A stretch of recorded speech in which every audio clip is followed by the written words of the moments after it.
Muy buenas tardes. Nos da mucho gusto que nos acompañen en esta nueva emisión de la Noche de Museos del Museo de Geofísica de la UNAM.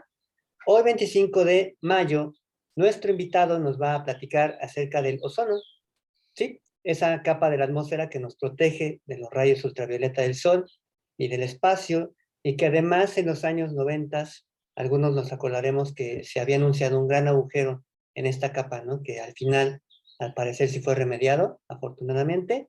Entonces, bueno, de esto y un poco más nos hablará nuestro amigo, el geógrafo Héctor Esteves, del Servicio Solarimétrico Mexicano. Bienvenido y le cedemos la palabra. Ok. Hola, ¿qué tal? Buenas noches. Primero que nada, quiero agradecer al staff de Noches del Museo, del Instituto de Geofísica, por haberme invitado a dar esta plática, que como su nombre dice, huele a ozono, ¿no? Entonces, para esto me voy a apoyar en la presentación que tengo preparada y vamos a hablar un poco acerca de qué pasa con esto del ozono estratosférico. Precisamente dejé sin aclarar en el título de qué tipo de ozono estamos hablando, porque a lo largo de la plática, bueno, vamos a aclarar cuál es la diferencia entre ozono superficial, ozono estratosférico, o lo como se conoce ozono bueno, ozono malo, pero que a final de cuentas es el mismo ozono, ¿no? Yo les voy a comentar un poco acerca de los antecedentes de cerca de 1800, unos antecedentes lejanos. ¿Por qué? Porque cuando yo empecé a trabajar con esta rama, de este parámetro atmosférico, siempre me surgió la duda de cómo había surgido o cómo se había hecho este análisis de el ozono dentro de un laboratorio y cómo se había llevado a la parte de la estratosfera, ¿no? Tomemos en cuenta que en 1800, bueno, pues había una instrumentación bastante limitada, entonces me quedó esa duda, ¿no? Entonces, buscando un poco, encontré que Martinus van Maru fue el que en su laboratorio estaba realizando experimentos con agua y electricidad, y entonces ahí empezó a percibir un aroma del gas que estaba generando, ¿no?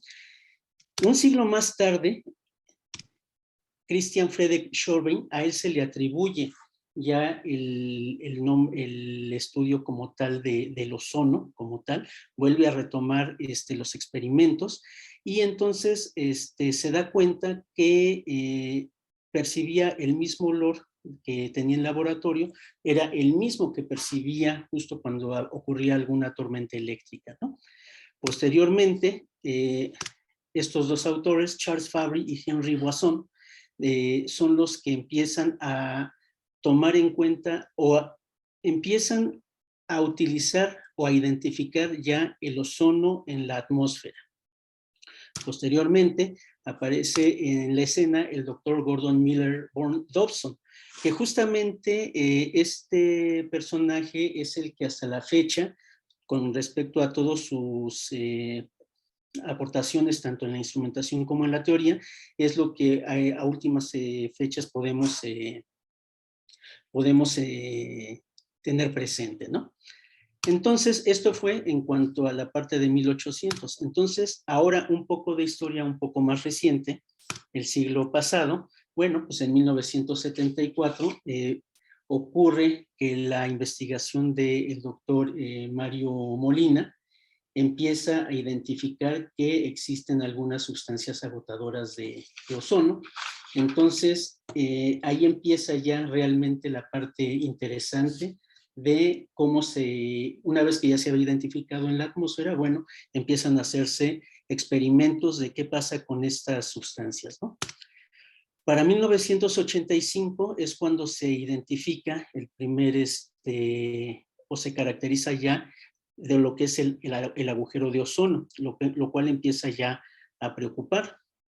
Posteriormente, estoy haciendo un resumen del 74 hasta la fecha, bueno, más bien hasta el año de 2020, de cuáles fueron los elementos más importantes, ¿no?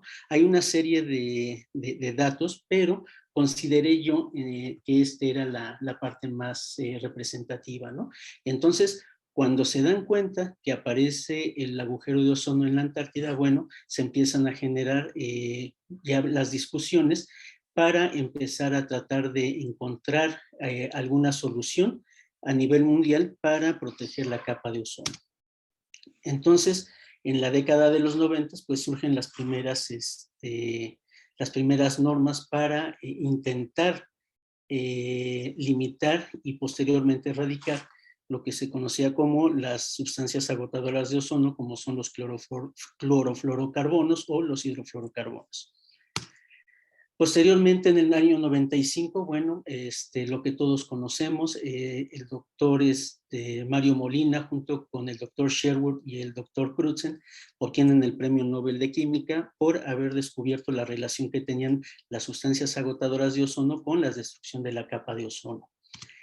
Posteriormente, después de esto, empiezan a generarse también las primeras leyes, bueno, no leyes, los primeros tratados. Empieza a gestarse el protocolo de Montreal, en donde hay una serie de 180 países agregados, en donde empiezan a tomar en cuenta ya ciertas normas en cuanto a la utilización de algunas sustancias agotadoras, que más adelante vamos a ver cuáles son, pero ya se empieza a trabajar.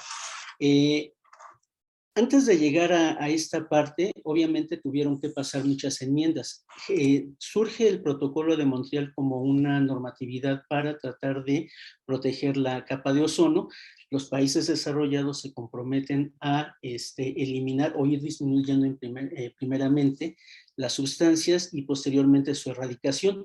Para los países que estaban de alguna manera en vías de desarrollo, bueno, se había permitido que todavía utilizaran cierto número de sustancias y bueno, a final de cuentas los países, en particular México, pues se comprometió a la erradicación de estas sustancias agotadoras de ozono y para tratar con las normas que solicitaba el protocolo de Montreal. Sin embargo, en el año 2005, bueno, pues apareció un agujero de ozono que era bastante grande, era de aproximadamente 26.6 millones de kilómetros cuadrados, lo cual empezó ya a preocupar, ¿no? ¿Cómo era posible que ocurriera esto de que si ya se habían establecido las normas para la erradicación y el control de las sustancias agotadoras de ozono, se diera este fenómeno, ¿no? Pero bueno, era en aquellos años una cuestión que empezaba a arrancar, se ha venido trabajando en eso, y bueno, a final de la plática esperemos que podamos decir que sí hay una posible recuperación, pero lleva tiempo. Posteriormente, ya en el año del 2012, entonces se establece la relación entre el cáncer de piel y la radiación ultravioleta. Y bueno, aquí es donde surge uno de los elementos principales o una característica principal dentro de lo que es el ozono estratosférico, ¿no? Que es esta capa que nos protege de la radiación ultravioleta.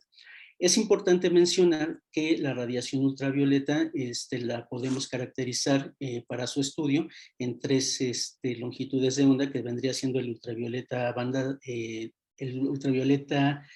con una longitud de onda C, el ultravioleta B y el ultravioleta A. Entonces, el ultravioleta banda B es uno de las ventanas dentro de este parámetro de radiación que interactúa con la capa de ozono y, bueno, nos protege de esta radiación, ¿no? Finalmente, ya para 2020 se establece la enmienda de Kigali, en la cual México también participa y es ratificado, y tomando en cuenta que también la enmienda de Kigali busca disminuir la cantidad de gases de efecto invernadero, ¿no? Que a final de cuentas, bueno, también está relacionado con el ozono. Entonces, la siguiente diapositiva de lo que les quería hablar es precisamente de la diferencia entre ozono estratosférico y ozono superficial. Bueno, en esta primera imagen, nosotros podemos observar que la mayor parte del ozono estratosférico se concentra en la parte baja de la estratosfera hasta la estratosfera, alcanzando su máxima concentración en aproximadamente los 40 kilómetros de altura. Pues bien, el ozono troposférico o superficial se concentra dentro de los primeros 10, 12 kilómetros. Y entonces la diferencia radica en que mientras el ozono estratosférico es generado por la descomposición de las moléculas de oxígeno que hacen reacción con la radiación ultravioleta, en el ozono troposférico superficial lo que es generado por las emisiones de la quema de hidrocarburos. Entonces, se genera también ozono, es exactamente el mismo gas, pero la diferencia radica en dónde está ubicado. Entonces, mientras en la parte alta de la estratosfera se considera como un escudo que es benéfico para la vida en superficie en la Tierra, bueno, en la parte de la troposfera se considera como un contaminante. Entonces, este contaminante, bueno, trae serios problemas para la salud. Y bueno, también la generación tiene que ver con la radiación incidente que hace reacción química con estos componentes de los hidrocarburos y los nitrógenos. En esta lámina podemos observar que cuál es el patrón de la radiación ultravioleta, ¿no? En el tope de la atmósfera.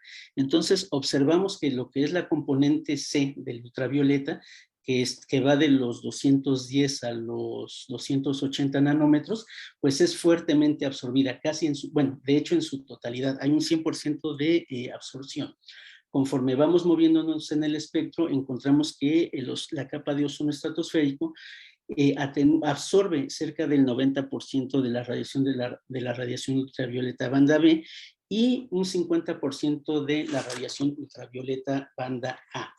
Si bien la radiación ultravioleta, el UVB, genera quemaduras en la piel, cataratas y otros fenómenos relacionados con la salud, bueno, la radiación ultravioleta banda A, pues genera un envejecimiento en la piel. Entonces, pareciera ser que la diferencia radica en la potencia de la longitud de onda y que mientras uno está causando una quemadura como tal, en la parte del ultravioleta B, bueno, pues ahí está un poco más atenuado, pero sin embargo sigue causando algunas afectaciones en la piel.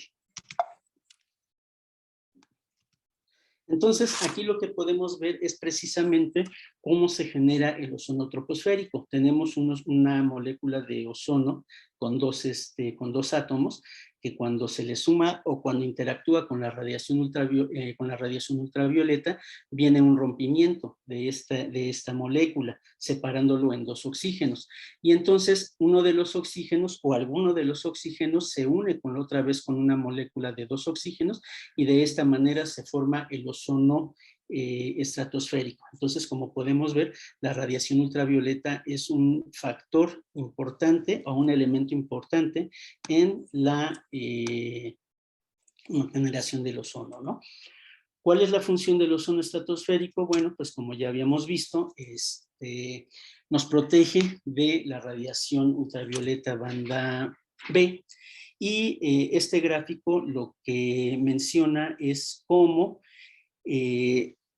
a medida que disminuye la capa de ozono o las concentraciones en la capa de ozono, empieza a aumentar en superficie la radiación ultravioleta. Pero aquí es importante mencionar que no necesariamente, o sea, aunque sí efectivamente el ozono limita o bloquea mucho del ultravioleta B, el parámetro de esta radiación, pues básicamente también se ve afectada por las nubes o por aerosoles, cambios en las concentraciones de aerosoles en la troposfera. En esta lámina lo que podemos observar es que la radiación ultravioleta banda B, una vez que penetra la atmósfera y llega a la superficie, bueno, la medimos y entonces podemos generar lo que es el índice de ultravioleta. El índice diario de ultravioleta es un indicador que nos menciona, de acuerdo a su valor, cómo va a afectar al tipo de piel y en qué ¿Y cuánto tiempo de exposición podríamos tener, dependiendo si tenemos una piel clara, si somos morenos, dependiendo del color de nuestra piel, va a haber una afectación, ¿no? Entonces, aquí lo que podemos observar es que dentro de la radiación ultravioleta, el índice aumenta en el invierno. Esto es medido en San Diego, California, mientras que en otras latitudes más hacia el norte, por ejemplo, en la Antártica, se mantiene bajo, igual que en Barrow, Alaska, ¿no? Entonces, conforme vamos recorriendo las estaciones, vemos que los valores más altos del índice ultravioleta aparecen tanto en la primavera como el verano, disminuyen en el otoño, pero aquí vemos claramente que dependiendo de la ubicación geográfica, también está relacionado con el aumento del índice, ¿no? Entonces, aunque también Barrow está hacia el norte, aún así podemos ver que en la Antártica, los valores se disparan, ¿no? Obviamente, bueno, la Antártica está en el cono sur, pero ahí es donde está relacionado precisamente con esta depresión en las concentraciones de ozono. Entonces, estas dos gráficas en conjunto nos tratan, o lo que yo intenté es mostrar que sí, hay una atenuación en la capa de ozono y eso se va a ver reflejado en la radiación ultravioleta, en particular la radiación ultravioleta banda B en superficie. Ok, entonces, ahora la pregunta sería si el ozono se distribuye de manera general a nivel mundial. Y bueno, esta es una representación de un mapa donde está generado y lo podemos encontrar en el Centro Mundial de Radiación y Ozono de Canadá. Esto corresponde a 1985. Justamente tomé esta imagen porque lo que quería mostrar era cómo se vería o cómo se podría esquematizar este hoyo de ozono que apareció en ese año, ¿no? Y por qué fue tan preocupante. Entonces, aquí podemos encontrar el Ecuador. Una de las características que tiene el ozono estratosférico es que, como habíamos visto, se genera a partir de la radiación ultravioleta. Entonces, el régimen más alto de radiación se tiene precisamente en el Ecuador. Entonces, la pregunta es, ¿por qué si se concentra más en el Ecuador, o ahí es donde se genera, entonces las mayores concentraciones aparecen en el hemisferio norte? ¿Y por qué aparece o por qué hay esta disminución en el hemisferio sur, ¿no? Entonces, nada más para aclarar también un poco este punto, todos estos números que vemos aquí corresponden a las mediciones que se realizan en tierra del parámetro de la columna total de ozono. Estas mediciones que se realizan en tierra corresponden a lo que es la instrumentación de los espectrofotómetros Dobson o espectrofotómetros Breuer. Como habíamos mencionado casi al principio de la plática, bueno, es aquí donde aparece ya la importancia del doctor Dobson, ¿no? Al haber diseñado uno de los primeros instrumentos que se utilizó para la medición del ozono en superficie. Ok, esperemos que funcione esta parte. Es un video. Hace rato tuve un problema. Entonces, ahora lo que voy a hacer es simplemente correrlo por separado.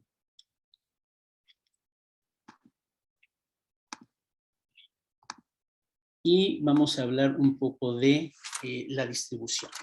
Esta animación, espero que se pueda ver ahora sí, corresponde al año del 2017 y entonces observamos que aunque se conoce el comportamiento climatológico en las concentraciones de ozono, habíamos visto que precisamente los mayores valores ocurren en los hemisferios norte, pero también en la parte del cono sur empieza, en este año se observan concentraciones que están por encima de las 300 unidades Dobson. Es importante mencionar que las unidades Dobson es la manera en que nosotros cuantificamos el espesor de la capa de ozono estratosférico. Entonces, aquí viene una cuestión importante en el sentido de cómo es que se está moviendo o cómo es que se desplaza esas grandes concentraciones de ozono hacia los hemisferios. Bueno, pues resulta que estaremos hablando aquí de un concepto que se llama la distribución de Dobson-Breuer, la circulación de Dobson-Breuer, en la que nos dice cómo, o es un modelo que nos trata de definir cómo a partir de la generación del ozono en el Ecuador empieza su distribución hacia los conos, ¿no? Esto tiene que ver con, con un modelo de circulación de corrientes de aire estratosférico. Entonces, observemos que la zona donde podemos encontrar los menores valores de ozono que no sean del agujero, ocurren precisamente en esta área, en la zona intertropical, donde, como podemos observar, hay un sistema de monitoreo automatizado en el observatorio de Mauna Loa, y en esta parte del país, en México, en la Ciudad de México, es intermitente. ¿Por qué? Porque ahí lo que tienen es un instrumento donde es manual, pero que sin embargo es de suma importancia. Ahora, observemos también, esto va a ser importante, de que en toda esta zona del Caribe y América Central no hay valores. A últimas fechas, Cuba ha empezado a realizar mediciones, y entonces todas estas mediciones en tierra son importantes. ¿Por qué? Pues porque vamos a validar información con los satélites que miden el parámetro de la columna total de ozono, pero también nos va a dar idea de cómo se puede distribuir o cómo pueden o cómo pudieran esperarse los regímenes de radiación ultravioleta en superficie, ¿no? Entonces también observemos que estas variaciones, estas anomalías que están en este azul más claro, que corresponden a los 200 a 225 unidades Dobson, ocurren durante todo el año. Y entonces, una de las condiciones de riesgo es que no conocemos exactamente cómo estas variaciones pueden presentarse en la República Mexicana, y bueno, eso podría ser una condición de riesgo, sobre todo para las grandes ciudades en donde todas las actividades que se llevan a la intemperie pudieran verse afectados en la salud en cuanto a la adquisición del cáncer de piel. Entonces, dejo de compartir esta parte del video y retomo la presentación. Permítanme un momento. Entonces,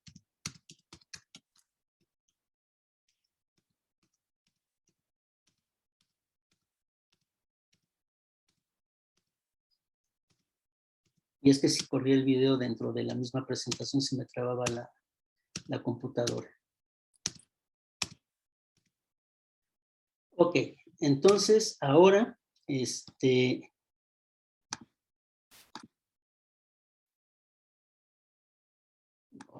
perdón. Esta es una imagen de los valores de hace... Perdón. ¿Sí? Sí, perdón la interrupción, todavía no se comparte la imagen, la pantalla. Oh, aquí, a ver, una vez más.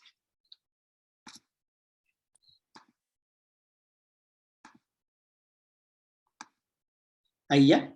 Perfecto. Sí, Okay. muchas gracias.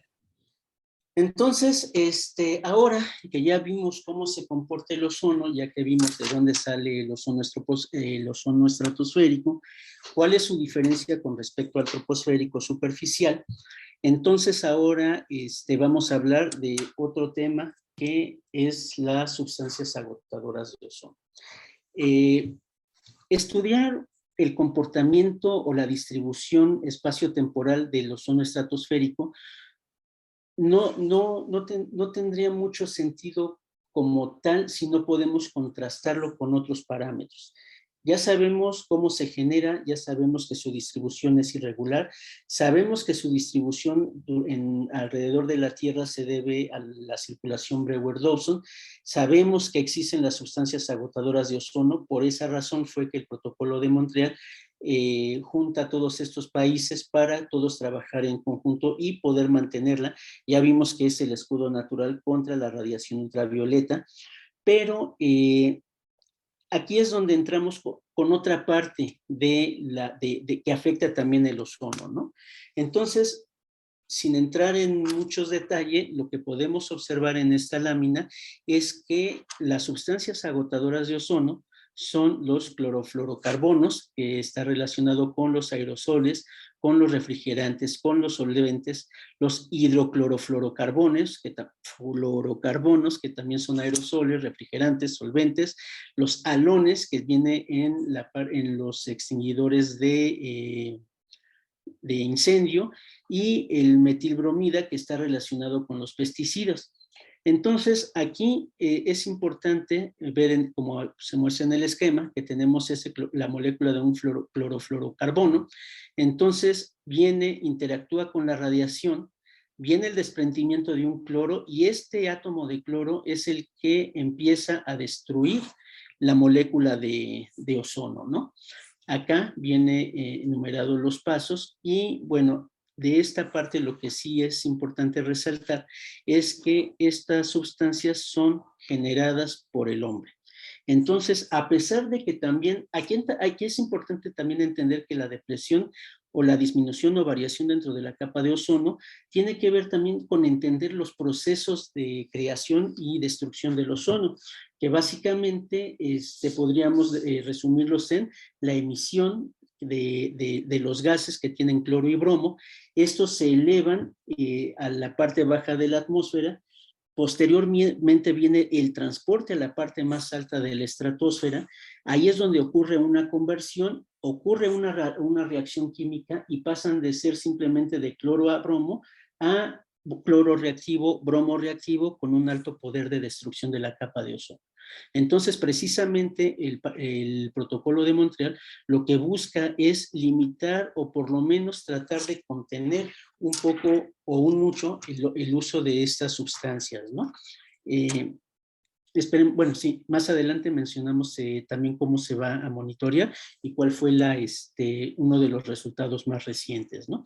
Pero aquí, por ejemplo, Jamaica tiene un programa que, aunque no tiene un programa de medición y tampoco tiene instrumentación para medir radiación ultravioleta, ni tampoco mediciones de ozono en superficie, lo que sí tiene es un programa en apoyo con la Secretaría del Ozono, con el Fondo Fiduciario, para el control de la transición de estas sustancias agotadoras de ozono a otras más amigables. Entonces, aquí nosotros en México contamos con mediciones en tierra, tanto del parámetro del ultravioleta, contamos con el parámetro de ozono, y también de acuerdo a la Secretaría de...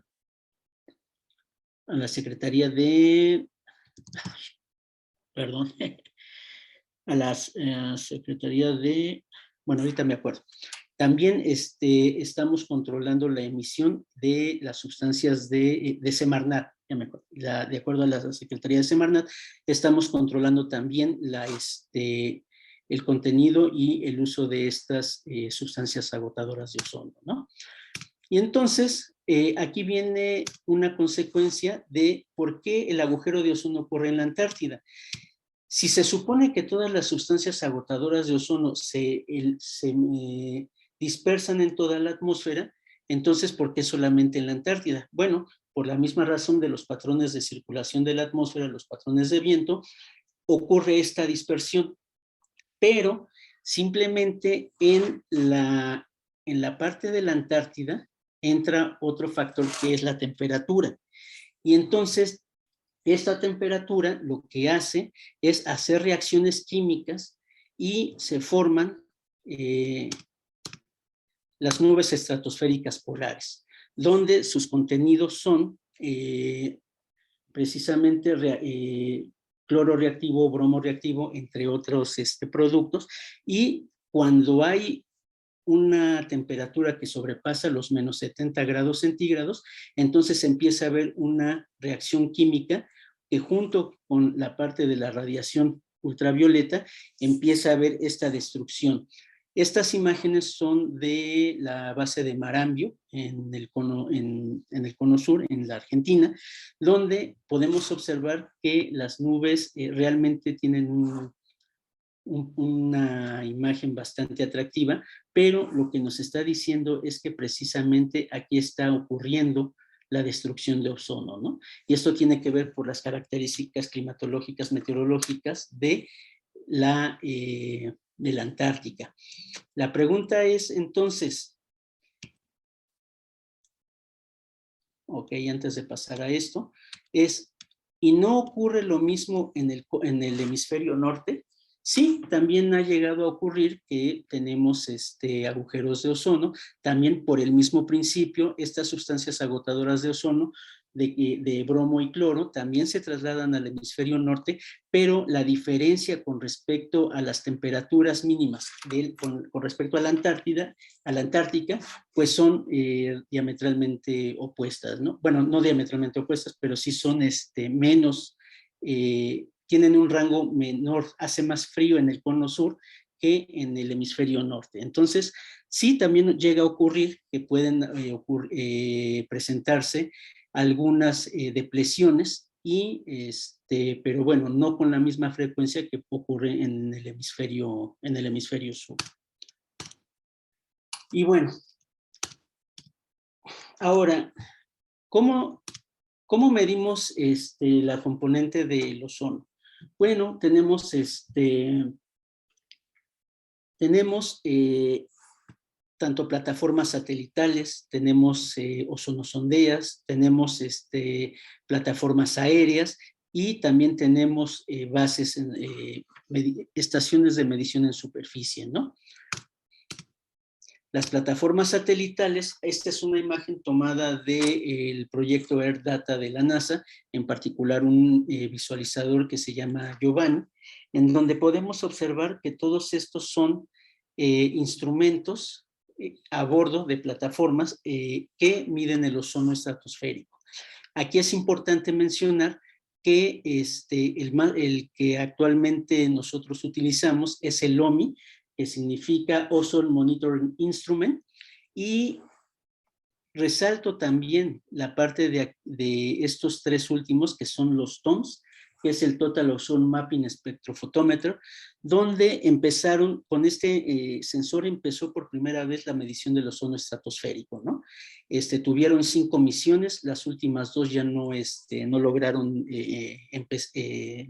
lograron funcionar, pero se dio un salto al 2004 con las mediciones del OMI, que es una colaboración entre Países Bajos y Finlandia a bordo del satélite Aura. También tenemos aquí la resolución espacial, que va de 0.25 hasta 1 grado para OMI, y la resolución temporal. Las estaciones en tierra. Bueno, aquí tenemos, es importante mencionar que también en la Ciudad de México se cuenta con un instrumento del proyecto Pandora, donde dentro de sus parámetros también realiza mediciones de ozono estratosférico. Esos instrumentos son relativamente económicos y de alguna manera buscan cubrir mucho de la superficie terrestre para poder generar esta información respecto a el ozono estratosférico. Y también tenemos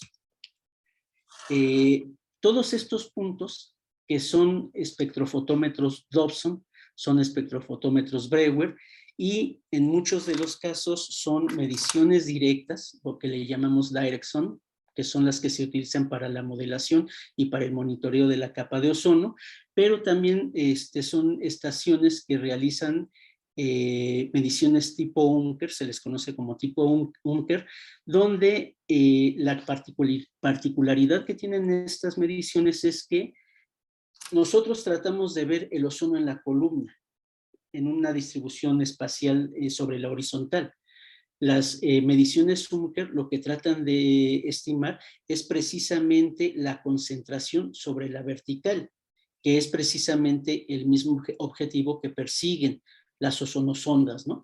Pero, sin embargo, por cuestiones económicas, pues el lanzamiento de una ozonosonda pues es bastante costoso. En muchas ocasiones se pierden tanto el globo como los sensores, ¿no?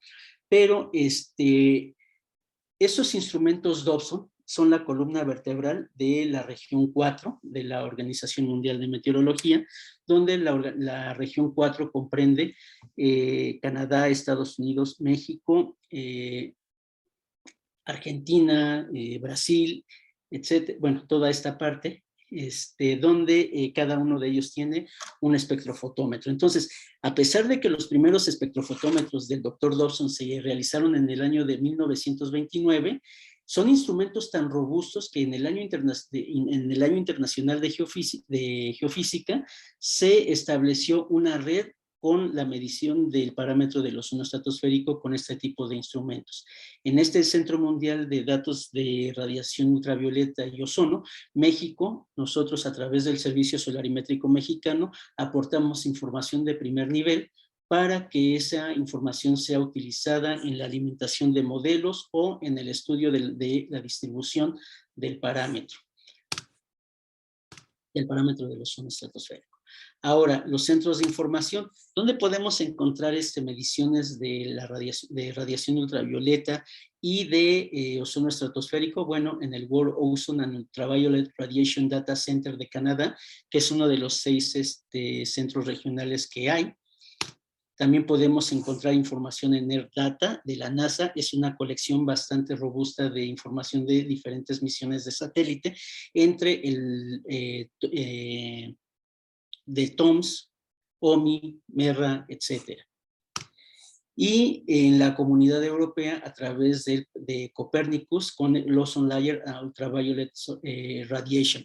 Aquí se me estaba pasando mencionar que los TOMS, ya habíamos visto, bueno, había mencionado que eran los TOMS, estos instrumentos empezaron a medir desde 1979. Entonces se tiene una larga serie de información para hacer un estudio climatológico o para establecer normales climatológicas.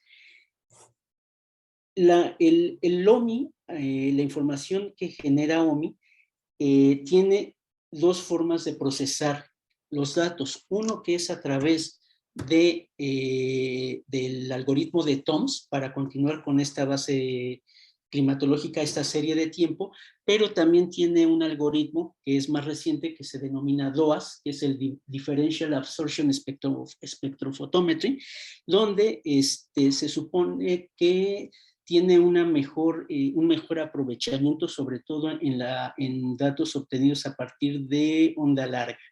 Entonces, esa es la importancia de OMI. En particular, bueno, es el que más he utilizado, ¿no? Y el servicio solarimétrico mexicano a través del Observatorio de Radiación Solar, y en el que somos centro radiométrico regional, bueno, de la región 4. Entonces, un poco nada más de contexto, estas son las estaciones sobre las cuales contamos con el servicio solarimétrico. En los puntos verdes son nuestras estaciones principales. La forma en que se emplazó estas estaciones fue a través de un análisis de diferentes parámetros y se hizo una clasificación dando como resultado esa distribución geográfica. En cada uno de estos puntos podemos encontrar un sensor de radiación ultravioleta banda B. Entonces, nosotros tenemos una buena cobertura en el país para poder realizar la identificación del parámetro de radiación ultravioleta sobre el territorio mexicano. Estas son algunas estaciones donde podemos encontrar esta instrumentación. Y pasamos al Observatorio de Radiación Solar. ¿Por qué?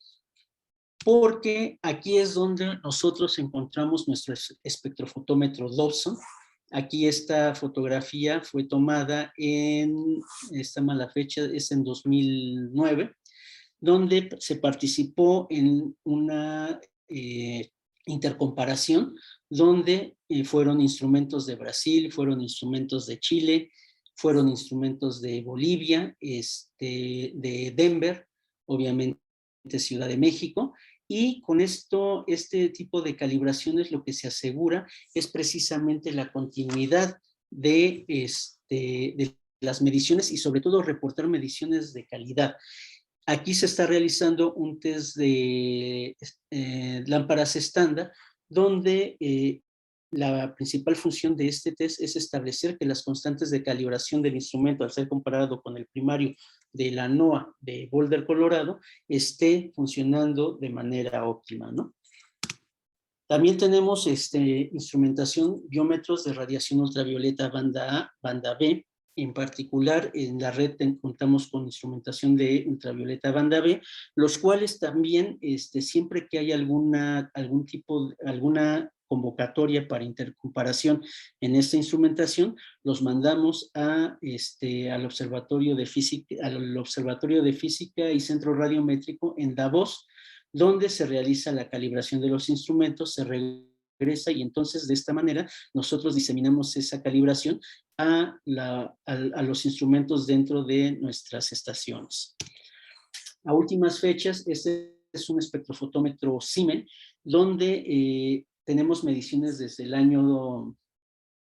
el 2000 a la fecha, y una de las características que tiene este instrumento es que dentro de su algoritmo también ha empezado a meter una estimación de ozono total en la columna, lo cual es importante, y en algún momento tenemos que estudiar esta posibilidad para comparar las mediciones y ver qué tanto se apegan a las del instrumento del espectrofotómetro Dobson, el cual es nuestro referente. Cabe señalar de que este espectrofotómetro Dobson es el único que está en el país, no existe otro, y bueno, a partir de esto nosotros generamos esta información, la cual mandamos al Centro Mundial en Canadá, y cada mes nosotros también subimos un resumen mensual, como son promedios horarios y promedios mensuales, para seguir con el monitoreo de la capa de ozono. Y bueno, estos son algunos otros parámetros como la componente difusa, onda larga, iluminancia, y la componente directa y iluminación directa. Y bueno, este es el espectrofotómetro Dobson.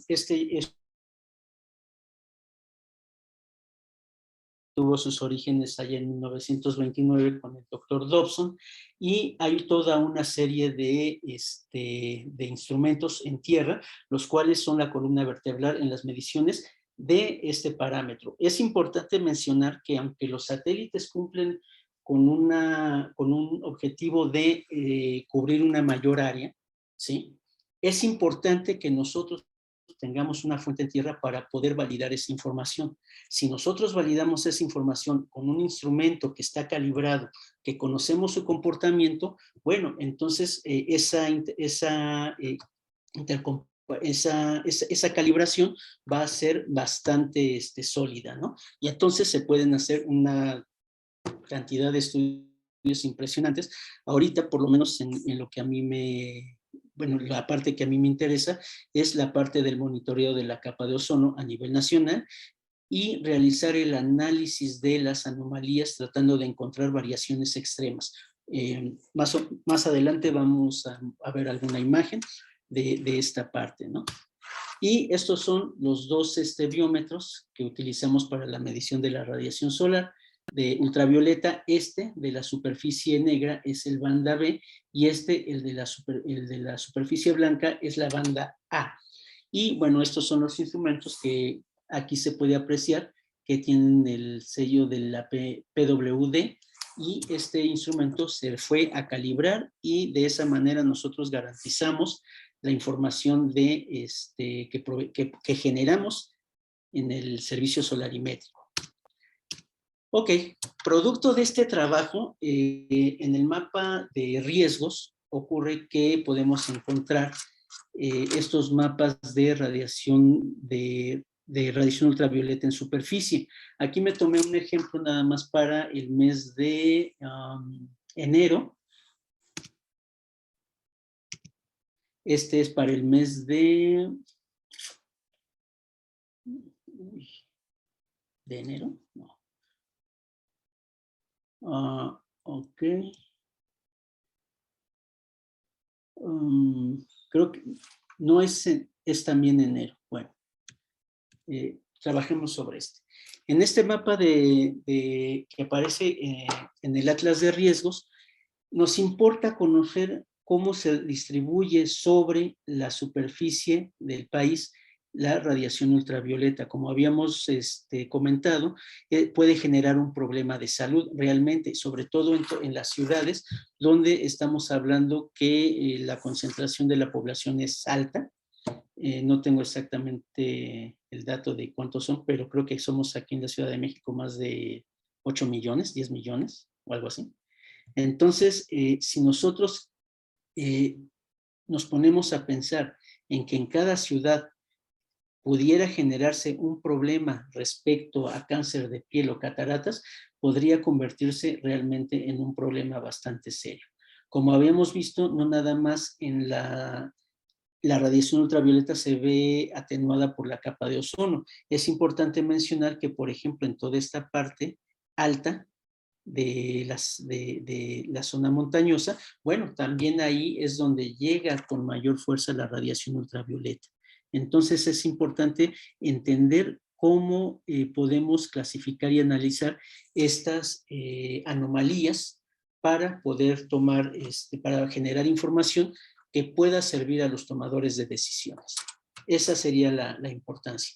Estos mapas se van a actualizar porque ahora, aunque se generaron con un producto satelital, ahora que tenemos la red con el parámetro de ultravioleta banda B, bueno, pues entonces vamos a replantear, actualizar estos mapas, y estamos también ya estudiando la forma en que se presentan estas anomalías de ozono estratosférico para poder hacer una comparación y ver que efectivamente cuál es el régimen que llega en superficie.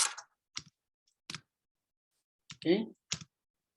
Y bueno, un ejercicio que se hizo es que se toma una área que es la Ciudad de México y el Estado de México. Nosotros somos en Ciudad Universitaria, en el Observatorio de Radiación Solar, somos la estación 192. Nosotros validamos con la información del satélite, con el OMI. Estos datos fueron tomados de una serie de 2004 a 2019, no, 2020, y entonces se hizo este gráfico de Boxplot para ver su comportamiento climatológico, el cual corresponde efectivamente a que los valores más bajos los vamos a encontrar en el periodo invernal. Conforme vamos moviéndonos hacia la primavera-verano, van subiendo los valores de ozono, y para el otoño empiezan a disminuir, ¿no?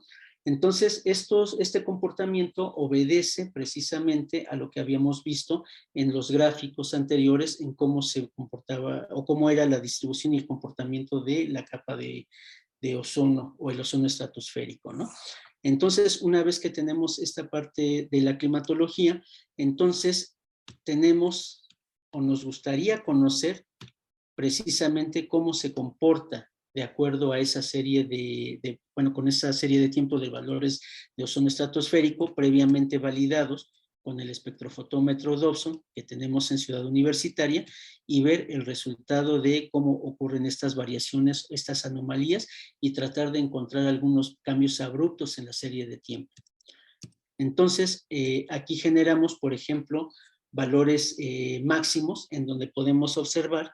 Esta imagen se construyó con imágenes del satélite OMI, que de 2017 a 2019, y podemos observar que en general podemos encontrar valores de hasta 330 unidades Dobson, lo cual hemos llegado a tener hasta 310 pero por ejemplo, para esta latitud no hemos logrado llegar a los 340. Entonces, precisamente esa es la importancia de también realizar simultáneamente las mediciones en tierra con el espectrofotómetro Dobson para que nosotros podamos validar esta información, ¿no? Y lo mismo ocurre para las concentraciones promedio de 3 años en las que tenemos un valor de aproximadamente de 250 a 270, lo cual es bastante aceptable. Y los valores mínimos, ¿no? Que son la parte que nos interesa. ¿Por qué? Porque los valores mínimos, lo que tratamos de identificar, son precisamente esas anomalías que al momento de haber una menor disminución en la concentración del ozono estratosférico, ver cómo se comporta la radiación ultravioleta en superficie. Finalmente, en este gráfico lo que hicimos fue por estaciones observar nuestras mediciones realizadas en tierra con nuestro Dobson y ver cómo se estaba comportando con respecto al satélite. Entonces encontramos que correlaciona muy bien para, para el invierno, correlaciona muy bien para el otoño, pero sin embargo hay ahí un problemilla, bueno, no un problemilla, pero sí una cuestión con respecto al verano, ¿no? Entonces, esto se debe a que como el instrumento es manual, necesitamos hacer muchas veces mediciones, las cuales a veces se complican, ¿no? Entonces, este gráfico lo que nos dice es que debemos prestar atenciones a nuestro régimen de mediciones en superficie para que podamos contar con una buena correlación con la información en el satélite, ¿no? Con la información provista por el satélite. Y bueno, finalmente, las necesidades, recomendaciones.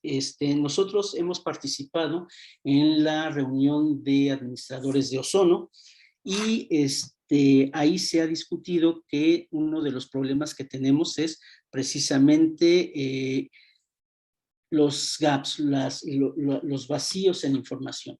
¿Por qué? Pues porque a final de cuentas los satélites sí nos proveen de información, pero también llegan a tener una vida útil limitada y entonces lo que nos queda sería las mediciones en tierra en lo que se pudiera restaurar o poner en órbita un nuevo satélite, ¿no?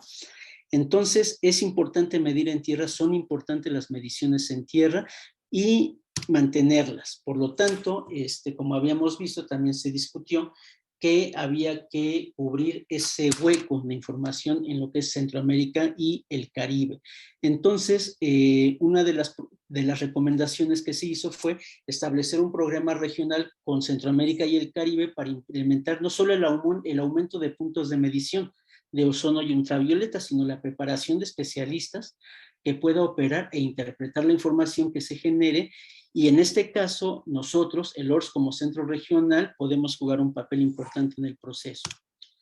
Hemos tenido contacto con República Dominicana, con Jamaica, obviamente nosotros, y con el Instituto de Meteorología de Cuba.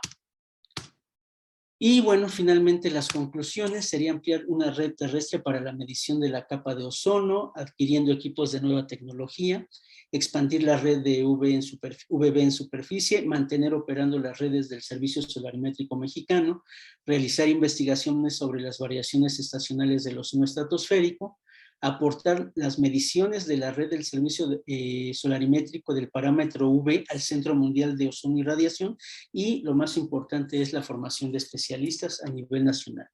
Aquí también me gustaría agregar que concientizar a la población que aunque tenemos valores mínimos de ozono, no se ha reportado así como que grandes cambios en las concentraciones de ozono estratosférico, pero sí muchas veces pudiera ocurrir que por falta de hábitos, no darle la importancia que requiere el cuidarnos con un buen bloqueador, utilizar gafas de sol con un buen filtro, pudiéramos nosotros atenuar la parte de poder adquirir alguna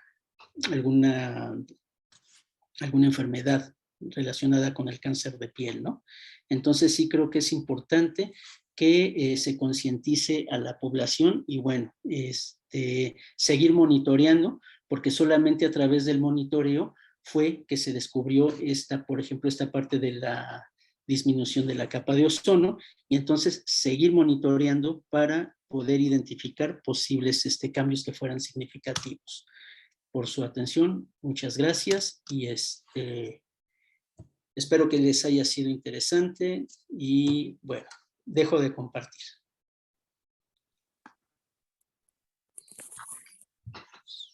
Ay, pues muchísimas gracias por esta charla, Héctor. Estuvo súper interesante. Y sí tenemos preguntas. Okay. Del curso de aerosoles atmosféricos nos preguntan, ¿es peligroso el ozono que se genera en la superficie? Peligroso, habría que definir o encuadrar bien ese concepto de peligroso, ¿no? Lo que sí es que afecta a la salud, afecta sobre todo a los pulmones, en grandes cantidades, realmente grandes, no sé realmente cuánto sería grande, es un gas explosivo, pero para la salud trae consecuencias negativas para el ser humano. También nos preguntan, ¿cómo se realizan las mediciones en el Dobson? ¿Opera de manera automática? No, las mediciones de nuestro espectrofotómetro Dobson se tienen que hacer de forma manual.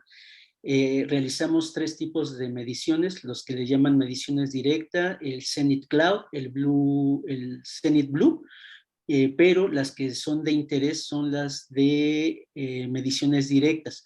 ¿Por qué? Porque el instrumento trabaja para estimar la capa de ozono a partir de, mide una longitud de onda fuertemente absorbida por el ultravioleta, otra banda del ultravioleta que no es fuertemente absorbida, y a partir de esa diferencia calcula la atenuación en función del espesor de la capa de ozono. Entonces, no es automático. El único que es semiautomático es el que está en Ortuza, en Argentina, los de los japoneses, y creo que el de la NOAA.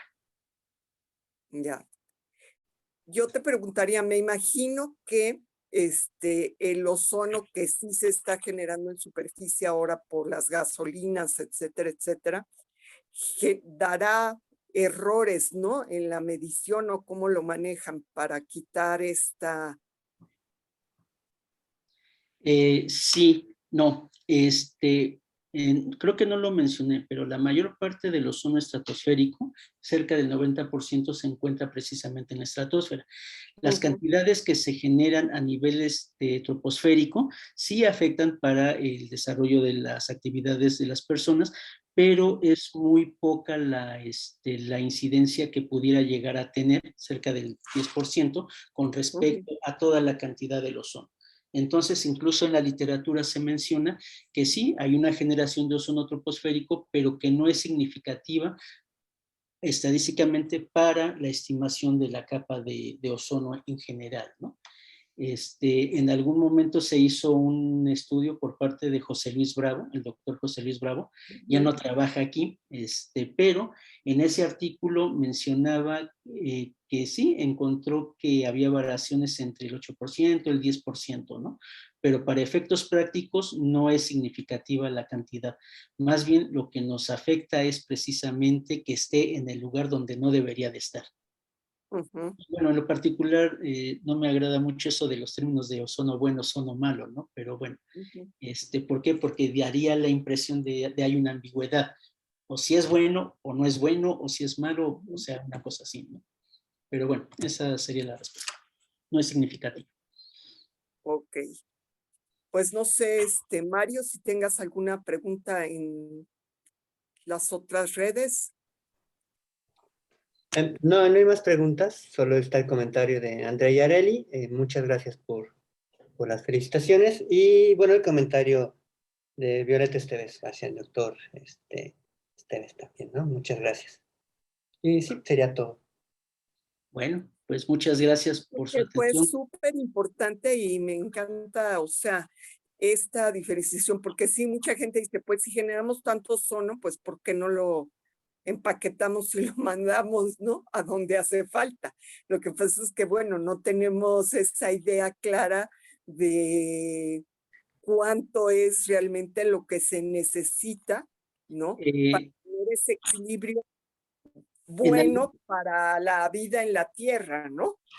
sí, nada más con respecto a ese comentario, en algunas publicaciones que se pueden encontrar en la Secretaría del Ozono hay un documento en lo que precisamente se plantean esa pregunta. Bueno, ¿y por qué no generamos ozono en la superficie mediante las fábricas y lo arrojamos a la estratosfera?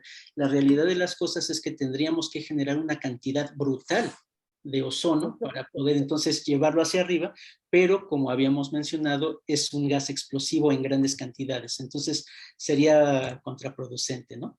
Ah, y a propósito, el ozono tiene un fuerte olor a acre, pica, con respecto a Sí, sí. huele a ozono. Huele a ozono, ¿no? Sí, yo sí lo noto porque, por ejemplo, tenemos una fuente de algo, un uso que se da a las lámparas de ozono es, por ejemplo, en los baños para eliminar Ujú, bacterias, ¿no? así es, Los baños muy efectivamente. cerrados. Y sí, yo tengo un baño bastante cerrado en mi casa y sí notas un poquito de picor cuando entras, ¿no? Tiene que estar bien Entonces, ventilado. yo sé, o sea, por gentes del INER, por ejemplo, ¿no? Que los daños que te causan, pues también ese ardor en los ojos Ujú, y que toda esta irritación continua por el ozono, pues genera después enfermedades respiratorias, ¿no? así es. Pero si es así como lo que tú dices, ozono bueno y ozono malo, que hablamos, se está acabando el ozono por un lado, ¿no? Y por Y ahora otro, pues tenemos, nosotros todos los días estamos viendo a ver cómo anda el ozono, ¿no? Para así saber es. si vamos a circular mañana o no, ¿no? Claro, Pues, sí, por sí, sí, ejemplo, digo, es una de los puntos cuando pues es un elemento tan importante en las zonas polares, ¿no? Y que es realmente pues un escudo protector de esa radiación ultravioleta que claro que genera problemas de cáncer en la piel y en otras partes de nuestro cuerpo, ¿no? ujú, ok, Sí, es muy importante para la vida simplemente en el planeta, ¿no? así es. Y bueno, pues los felicito porque sí, bueno, yo, pues ahora sí se reporta en la radio también, por ejemplo, los niveles de radiación ultravioleta, que Ujú, para que la gente pues tenga cuidado, use sombreros, se proteja, ¿no? Cuando claro. sale a la calle, o sea, es importante. Y también pues estos estudios, porque como podemos ver, pues vemos estos medidores, ¿no? Que vemos Europa totalmente cubierta, como siempre, ¿no? Ujú, Y en México pues hay uno, ¿no? uno, así es. Uno, Por ¿no? eso es importante que Pero los tomadores de decisiones inviertan en infraestructura para poder tener estos sistemas de alerta. exacto, y que se trabaje mucho más, pues eso, viendo la seguridad y la salud de, pues, la nación, de la población, ¿no? Así es. Ok. Hay una pregunta rápida justo con respecto al aroma a ocre. Nos pregunta Mari Hernández si es justo a esto a lo que huele la Ciudad de México cuando uno llega en avión. Ah, no, eso yo creo que sería contaminación. El olor a acre, yo creo que está más relacionado, por ejemplo, cuando cae un aguacero muy fuerte, que hay tormenta eléctrica en la mañana, Ujú, cuando uno empieza a respirar, ese es el olor a acre. Ya sí, después se va mezclando con otros componentes, pero así muchos muy componentes, característico es después de una buena tormenta eléctrica, al otro día en la mañana, ese olor que pica, que molesta. sí, sí, Y pero en un momento, de una forma más clara, pues puede visitarnos en el servicio solarimétrico, tenemos las lámparas para calibración de nuestro dorso y podemos echarlas a andar y ahí sería más explícito cuál es el olor a acre y en particular de ozono, ¿no? Pueden pues visitarnos y a lo mejor y les gusta seguir esa línea de trabajo, que necesitamos especialistas. sí, sobre todo eso impulsamos mucho a todos los jóvenes para que se dediquen a estas diferentes ramas y también, pues bueno, los invitamos al Museo de Geofísica donde tenemos algunos de estos instrumentos dentro de la colección y también pues se les explican algunos cambios de la radiación y principios de medición de algunos de estos instrumentos. Ok. Pues, no sé, ¿hay algún otro comentario más? Sería todo. Ok. Pues muchísimas gracias y yo de nuevo, te agradezco muchísimo, Héctor Esteves, que nos hayas dado esta charla, que es de suma importancia para que la gente pues tenga claros estos conceptos y comprenda más lo que están midiendo, la importancia del Servicio Solarimétrico Nacional, la importancia de tener más y más instrumentos, sobre todo para estas alertas, ¿sí? Para estos mapas de riesgo, mapas de riesgo para que la población cada día esté mejor informada y cuente con la información confiable respecto a estos fenómenos que suceden en nuestra atmósfera. Pues te damos las gracias por haber aceptado participar. Esta charla se queda grabada y podrá ser vista, pues seguirá tanto en las páginas de YouTube del museo y del instituto.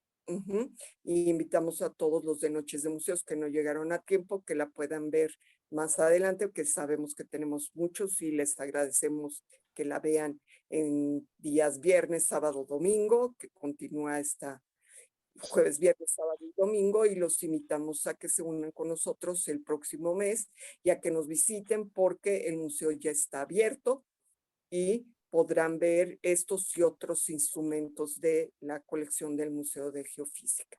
Y feliz noche de museos, justamente en este mes, que es el mes de los museos, porque se celebra el Día Internacional de los Museos, ¿sí? Vean el video que nosotros preparamos, que está también allí en la red, puesto que reconocemos que la fuerza de nuestro museo es una parte muy importante, nuestro público, nuestras colecciones, nuestros investigadores que nos ayudan a hacer este tipo de divulgación y nuestra institución, tanto la Universidad Nacional Autónoma de México como el Instituto de Geofísica. Muchísimas gracias por su presencia y los esperamos el próximo mes. Y de nuevo, mil gracias, Héctor, por esta súper interesante plática. Muchísimas gracias y buenas noches. Gracias a ustedes. Hasta luego. Que pasen buena noche. Mil gracias por aceptar. Te mandamos un abrazo. Gracias. Bueno, pues muchísimas gracias, querido público. Los esperamos el próximo 29 de junio en nuestra 6ª edición de la Noche de Museos Virtual del Museo de Geofísica. Hasta la próxima.